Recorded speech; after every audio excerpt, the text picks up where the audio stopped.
Hey guys, welcome back to a new video. I'm Stephanie West. I'm a licensed counselor here in the state of Michigan, and I am owner and operator of In Progress Counseling. Today we're going to talk about decision making. And for some people, making decisions is like treacherously hard. So you say, hey, where do you want to go for dinner? They're like, I have no idea. Hey, if we were able to take a day trip, where do you want to go? And they're like, I don't know.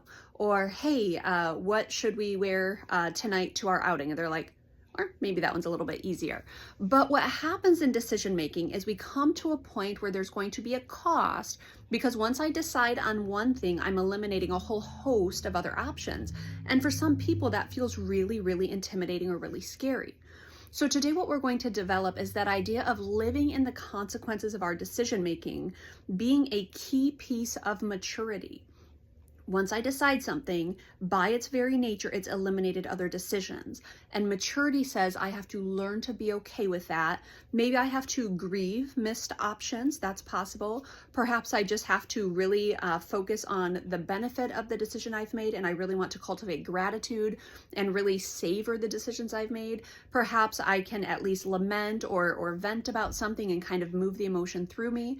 But one of the pieces of maturity related to decision making is living in the consequences of our decision. So the way I work this through with clients is I'll often take them out of my office and I'll take them to the doorway and I'll say, do you want to go left or do you want to go right?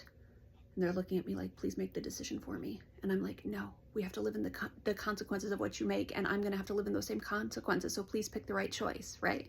I'm kidding. I don't put that amount of pressure on them. But the reality is they look left and all we see is a wall and a staircase. They look right and we can see out the window and we can see, you know, if we go down these stairs, we're going to dump right outside. So now they have a choice point. And the point we're making is neither one is right or wrong, but they both have different destinations. What appeals to you? So we're slowing things down enough to say, what do you want? And some people are really kind of clueless about what they want. And even worse, they're scared to make choices because they're worried about, well, what if I make the wrong choice? And it's like, hey, if we go left and we end up in the basement, or we go right and we end up outside, those are just different destinations, and different destinations means different experiences. What do you want? And so the person who might want to go outside because they want some fresh air, it's like, well, then let's go right. Now that means we can't go explore the basement. So there's a loss there. So the person who's more of an adventurer, they might say, well, I really want to go outdoors, but I'm going to miss the opportunity to explore the basement. And we say, yeah, that kind of sucks, but we do get to go outside and let's focus on that. Or maybe in the future we can go explore the basement. That could be fun too. For the person who's maybe a little bit more aversive to outside, they're like, hey, it's too hot, that feels uncomfortable. And they're like, but I don't want to go to the basement. It's like, well, go left or right or don't move. Those are our choices. And so they kind of pick the lesser of the evils and they go left and we go to the basement and we go explore. The whole point being the destination is affected by the decision, but we do not have a right or a wrong choice here. That's not to say there aren't right or wrongs in life. That's absolutely a fallacy that we don't want to wrap ourselves around. But few things are as morally loaded as we'd like to think. It's not like, oh, if I go left, I'm doing the right thing. If I go right, I'm doing the wrong thing. Well, maybe. But typically, if I go left, there's a certain destination. If I go right, there's a different destination. And my job is to wrestle out, where do I want to land? What do I want to be my experience in the journey? What would be the best for myself, or what would be the best for the people that are entrusted to me? Those are the questions we should be asking, not what is right, what is wrong, but where does this land me?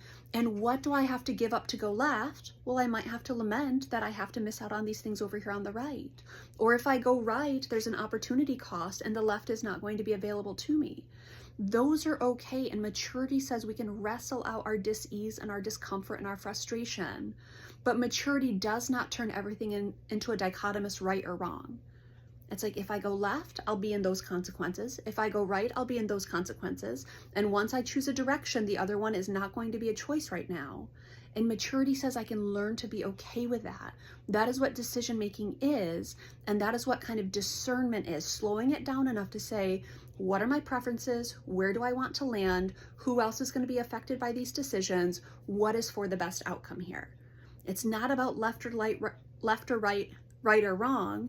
It's about what consequences am I going to be inviting in here, and then choosing wisely in that decision.